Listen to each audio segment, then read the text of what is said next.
அரசியல் மேடை நேயர்களுக்கு அன்பு வணக்கம்.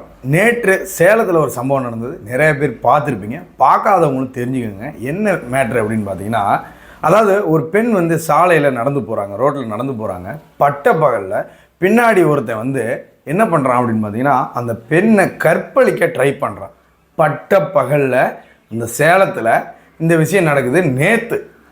அதாவது எதுக்கு இதை சொல்ல வரேன் அப்படின்னு பார்த்தீங்கன்னா, இந்த திராவிட மாடல் ஆட்சி அப்படி இப்படின்னு கம்பு சுற்றிக்கிட்டு இருக்க முதல்வர் ஸ்டாலின் அவர்களையும் சேர்த்து தான் சொல்கிறேன். அவங்களுக்குலாம் இதெல்லாம் கண்ணுக்கு தெரியுதா தெரியலையானே தெரியல. எப்படி அவர்களுக்கு வந்து இந்த தைரியம்லாம் வருது? எப்படி வருது? அவங்க வந்து பாலியல் வன்கொடுமை சட்டத்தில் அவங்கள அரெஸ்ட்டும் பண்ணியிருக்காங்க. ஃபஸ்ட்டு அவனுக்கு அதை பண்ணணும்னு எப்படி தைரியம் வருதுன்னு தான் நான் கேட்குறேன். இதற்கு தான் நான் முன்னாடியே சொன்னேன். என்னென்னு பார்த்தீங்கன்னா, இங்கே வந்து தண்டனைகள் கடுமையாக்கப்பட வேண்டும், சட்டங்கள் கடுமையாக்கப்பட வேண்டும் அப்படின்னு நான் சொல்லியிருந்தேன். இவங்க வந்து இந்த 3 குற்றவியல் சட்டங்களை வந்து எதிர்த்தாங்க. நம்ம திமுக அரசு தான் எதிர்த்தது. அதை ஏன் எதிர்க்கிறீங்கன்னு தான் நான் கேட்குறேன். அந்த மாதிரி சட்டங்கள், அந்த மாதிரி தண்டனைகள்லாம் வந்தால் தான் இந்த மாதிரி குற்றங்கள்லாம் தடுத்து நிறுத்தப்படும் அப்படின்றதையும் நான் அந்த இடத்துல சொல்கிறேன். அப்போ தான் அவங்களுக்குலாம் பயம் வரும். ஸோ நீங்கள் இதெல்லாம் எதிர்க்கும்போது அவனுக்கு துளிர் விட்டு போயிடும். எதை வேணுமா பண்ணலாம், நம்மளுக்கு ஜாமீன் இருக்குது, சட்டத்தில் 1008 ஓட்டைகள் இருக்குது, நம்ம எதை பண்ணாலும் வெளியில் வந்துடலாம் அப்படின்ற தைரியம்லாம் யாருக்கும் வரவே கூடாதுங்க, வந்துடவே கூடாது. அப்படின்றதுல அரசு உறுதியாக இருக்க வேண்டும். அடுத்து வந்து பார்த்திங்கன்னா, சைலண்ட்டாக வெளியிலே தெரியாமல் ஒரு விஷயம் நடந்துகிட்டு இருக்குங்க நம்ம சென்னையில். அதாவது மழைக்காலம் வந்து இப்போ நெருங்கிடுச்சு. இப்போ வந்து மழைக்காலம் வரப்போகுது. இந்த நிலைமையில் வந்து அந்த சென்னையில் என்ன வேலை நடக்குது, சைலண்ட்டாக வெளியிலே தெரியாமல் என்னென்ன வேலை பண்ணுறாங்க அப்படின்றத நீங்கள் பார்த்துட்டு வாங்க. எல்லோருக்கும் வணக்கம். இந்த ஏரியா வந்து பார்த்தீங்கன்னா அது தெரியுது பார்த்தீங்களா, அது வந்து கிரீம்ஸ் ரோடு. அது சரிங்களா, இது வந்து எக்மோர் பக்கத்தில் கிரீம்ஸ் ரோடு. அது ஸோ இதுக்கு முன்னாடி வந்து பார்த்தீங்கன்னா அது அங்கே இருக்கு பார்த்தீங்களா, அந்த ஏரியா வந்து பார்த்தீங்கன்னா ஒரு திடீர் நகர்னு ஒரு ஏரியா இருந்தது. அந்த ஏரியா வந்து பார்த்தீங்கன்னா கேலி பண்ண வச்சுட்டு ஃபுல்லாமே வந்து பார்த்தீங்கன்னா பெரும்பாகத்தில் வீடை கொடுத்துட்டாங்க. இப்போ வீடை கொடுத்துட்டு இந்த ஏரி இருக்கு, இது வந்து கூவம் ஏரி. இந்த ஏரியா வந்து ஃபுல்லாமே காசா கிராண்டகர் ஆக்கிரமிச்சுட்டு அங்க பாத்தீங்களா ஃபுல்லாமே மண்ணு போட்டு மூடுறாங்க. கொஞ்சம் கொஞ்சமா இப்பதான் எல்லா இடத்துலயும் மண்ணு போட்டு மூடிட்டு இருக்காங்க. இந்த இடத்துல மண்ணு போட்டு இந்த ஏரியா வந்து ஆக்கிரமிச்சு மண்ணு போட்டு மூடிட்டு இதுல வந்து ஒரு அபார்ட்மெண்ட் கட்ட போறாங்க. ஏன்னா அது தெரியுதா, ஒரு அபார்ட்மெண்ட்.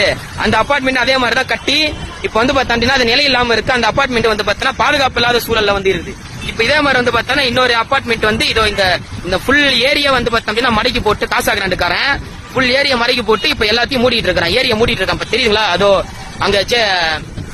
அங்க அந்த மிஷினை வச்சு எல்லாத்தையும் மூடிட்டு இருக்கான், மண்ணை போட்டு மூடிட்டு இருக்கான். மூடி இது மேல ஒரு அபார்ட்மெண்ட் கட்டுறது. ஆக தமிழ்நாட்டில் இருக்கிற ஏழை எளிய மக்கள் அங்க இருக்கிறாங்க. அங்க இருக்கிற மக்களை வந்து துரத்தி விட்டுட்டு கேட்டதுக்கு இங்க வந்து பார்த்தோம்னா பாதுகாப்பு இல்ல, தண்ணி மழை வந்தா வந்து பார்த்தா தண்ணி வந்து உங்களுக்கு வருது, அதனால உங்களோட பாதுகாப்புக்காக நாங்க வந்து இங்க கேலி பண்றோம் அப்படின்னு சொல்லிட்டு இந்த இடத்த ஃபுல்லாமே வந்து பார்த்தா காசா கிராண்டுக்காரனை கொடுத்துட்டு இப்ப வந்து பார்த்தா இந்த இடத்த வந்து பார்த்தா காசா கிராண்டுக்காரன் வந்து அபார்ட்மெண்ட் வந்து கட்ட போறான். பாத்துக்கோங்க, இதுதான் தமிழ்நாட்டு மக்களுடைய நிலைமை.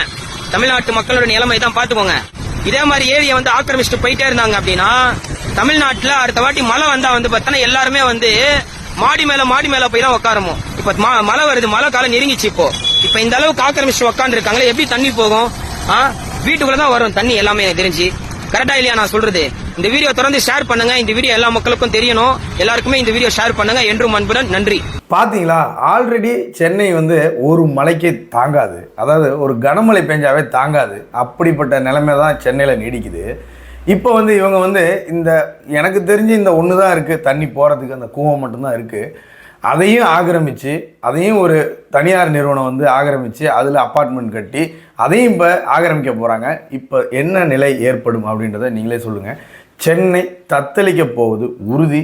கண்டிப்பாக எல்லாரும் மொட்டை மாடியில் தான் நிற்க வேண்டிய சூழ்நிலை வரும். ஆனால் இதெல்லாம் வந்து எந்த ஊடகமும் வெளியில் கொண்டு வர மாட்டாங்க. ஏன்னா கொண்டு வந்தாங்க அப்படின்னா அவங்களோட சேனல் வந்து 300வது சேனல் இல்லைன்னா 400வது சேனலாக போயிடும். அதனால் எந்த சேனலும் இதெல்லாம் கொண்டு வர மாட்டாங்க. நம்மனாச்சும் நேர்மையாக இந்த திராவிட மாடல் ஆட்சியின் அவலங்களை கொண்டு வரோம். நீங்கள் தயவு செய்து இதெல்லாம் அதிகமாக ஷேர் பண்ணுங்கள். எல்லா மக்களும் புரிஞ்சுக்கணும். சரிப்பா பரணி, இதெல்லாம் ஓகே, இதெல்லாம் பேசுகிற, ஆனால் அமைச்சர் ரகுபதி அவர்களோட படத்தை வந்து நீ பேக்ரவுண்டாக வச்சுருக்கியப்பா, அது என்னப்பா மேட்ரு அப்படின்னு நீங்கள் கேட்பீங்க. உங்களுக்கு சந்தேகமும் வரும். சொல்கிறேன், அந்த விஷயத்தை கேட்டிங்கன்னா நீங்களே ஷாக் ஆகிடுவீங்க. இந்துத்துவா கட்சின்னு பாஜகவை சொல்லிக்கிட்டு இருந்த இந்த திமுக இன்றைக்கி அதே இந்துத்துவா வந்து கையில் எடுத்திருக்காங்க. ஏன் அப்படின்னு பார்த்தீங்கன்னா, எலெக்ஷன் வந்துருச்சல்லவா, எலெக்ஷனுக்கு 2026க்கு இன்னொரு 1.5 வருஷம் தான் இருக்குது அந்த எலெக்ஷனுக்குன்னு நினைக்கிறேன். ஸோ இப்போ இருந்தே இவங்க வந்து எலெக்ஷனுக்காக ரெடி ஆகுறாங்க. யார்? திமுக.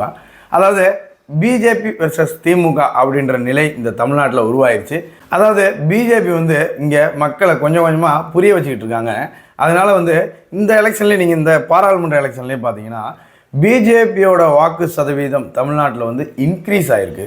அதே வந்து திமுகவோட வாக்கு சதவீதம் வந்து தமிழ்நாட்டில் குறைஞ்சிருக்கு, கரைஞ்சிருக்கு அப்படின்னு தாங்க சொல்லலாம். அதான் நிதர்சனமான உண்மையும் கூட. நீங்கள் டேட்டா கூட எடுத்து பாருங்கள். அதாவது லாஸ்ட் எலெக்ஷனில் டிஎம்கே எவ்வளோ பர்சன்டேஜ் ஓட்டு வாங்கியிருந்தாங்க, பிஜேபி எவ்வளோ பர்சன்டேஜ் ஓட்டு வாங்கியிருந்தாங்க, இந்த எலெக்ஷனில் டிஎம்கே எவ்வளோ பர்சன்டேஜ் ஓட்டு வாங்கியிருக்காங்க, பிஜேபி வந்து எவ்வளோ பர்சன்டேஜ் ஓட்டு வாங்கியிருக்காங்க அப்படின்றத நீங்களே செக் பண்ணி பாருங்கள். இல்லைன்னா உங்களுக்கு சிரமமாக இருந்தால் சொல்லுங்கள், அடுத்த வீடியோவில் நானே கூட சொல்லிடுறேன் எவ்வளோ பர்சன்டேஜ் வாங்கியிருக்காங்க அப்படின்றத. இப்போ வருவோம், அந்த வீடியோவை நீங்கள் பார்த்துட்டு வாங்க. அதாவது சட்டத்துறை அமைச்சர் ரகுபதி அவர்கள் சொல்லியிருக்காரு. என்ன சொல்லியிருக்காருன்னு பார்த்தீங்கன்னா, சமூக நீதியின் நாயகன் வந்து ராமராம் அப்படின்னு நம்ம சட்டத்துறை அமைச்சரே சொல்லிட்டாரு. நீங்கள் கேட்டு வாங்க. இங்கே ஏற்றத்தாழ்வு இல்லாத சமுதாயம் எதிர்காலத்திலே உருவாக வேண்டும், இருக்க வேண்டும் என்கின்ற உன்னத லட்சியத்தோடு உருவாக்கப்பட்ட காவியம்தான் ராமகாவியம், கம்பராமாயணம் என்பதை நாம் இங்கே மனதிலே வைத்துக் கொண்டாக வேண்டும். எனவே இது ஒரு வித்தியாசமாக தான் இருக்கும் பாதி பேருக்கு. இருந்தாலும் அதில் இருக்கக்கூடிய பல நல்ல கருத்துக்கள் அதை எடுத்துக்கொள்ள வேண்டும், போற்றப்பட வேண்டும். எனவே அந்த வித்தியாசமாக நாங்கள் ஒரு கண்ணோட்டத்தில் பார்க்கிற பொழுதுதான் இது எங்களுடைய திராவிட மாடலுக்கு பொருத்தமான ஒன்றாக இருக்கின்ற காரணத்தாலே தான் ராமனை இன்றைக்கு திராவிட மாடல் ஆட்சியினுடைய முன்னோடியாக இன்றைக்கு நாங்கள் கொண்டு வருகிறோம். தந்தை பெரியாருக்கு முன்னால், பேரறிஞர் அண்ணாவுக்கு முன்னால், டாக்டர் அம்பேத்கருக்கு முன்னால், தலைவர் கலைஞருக்கு முன்னால், இன்று நம்முடைய தலைவர் தளபதிக்கு முன்னால் இந்த திராவிட மாடல் ஆட்சியை முன்னெடுத்து சென்றிருக்கின்ற சமூக நீதியினுடைய காவலர், சமத்துவம், சமூக நீதி இவற்றை எல்லாம் போதித்த உலகத்திற்கு எடுத்து சொன்னவன், எல்லோரும் சமம் என்று சொன்ன ஒரே நாயகன் ராமன். எனவே யாரும் மறுக்க முடியாது, யாருக்கும் மறுப்பதற்கான வாய்ப்பு கிடையாது. பார்த்தீங்களா, கலைஞருக்கு முன்னால், பெரியாருக்கு முன்னால், அம்பேத்கருக்கு முன்னால், தளபதி ஸ்டாலின் அவர்களுக்கு முன்னால் வந்து சமூக நீதியை காத்த ஒரே நாயகன் ராமர் அப்படின்னு நம்ம சட்டத்துறை அமைச்சர் சொல்கிறாரு. இதை ஏன் வந்து நீங்கள் எங்களுக்கு சொல்கிறீங்க? எங்களுக்கெல்லாம் ஒன்றும் பாடம் எடுக்க வேணாம். இதை ராமருக்கு செருப்பு மாலை போட்டாங்கல்ல அந்த தீகா கும்பல்கிட்ட போய் சொல்லுங்கள். ஐயா சுபவீரபாண்டியன் இருக்காருல்ல, அவர்கிட்ட போய் சொல்லுங்கள். சனாதனம் என்பது வந்து டெங்கு, மலேரியா, கொசுக்களை போன்றது அப்படின்னு நம்ம உதயநிதி ஸ்டாலின் சொன்னார்ல, அவர்கிட்ட போய் சொல்லுங்கள். எங்களுக்கெல்லாம் நீங்கள் ஒன்றும் பாடம் எடுக்க வேணாம். நாங்கள் மக்களை கொஞ்சம் கொஞ்சமாக புரிய வச்சுக்கிட்டு இருக்கோம். கண்டிப்பாக விரைவில் மக்கள் புரிஞ்சுக்குவாங்க அப்படின்ற நம்பிக்கையும் எங்களுக்கு இருக்குது. அதாவது மக்களை நல்லா புரிஞ்சுக்கோங்க. திமுக வந்து இப்போ எலெக்ஷன் வந்துருச்சு இல்லையா, அதனால் வேல் எடுப்பாங்க, இந்துத்துவாவை கையில் எடுப்பாங்க, காவடி எடுப்பாங்க, பால் காவடி, பன்னீர் காவடி, எல்லா காவடியும் எடுப்பாங்க.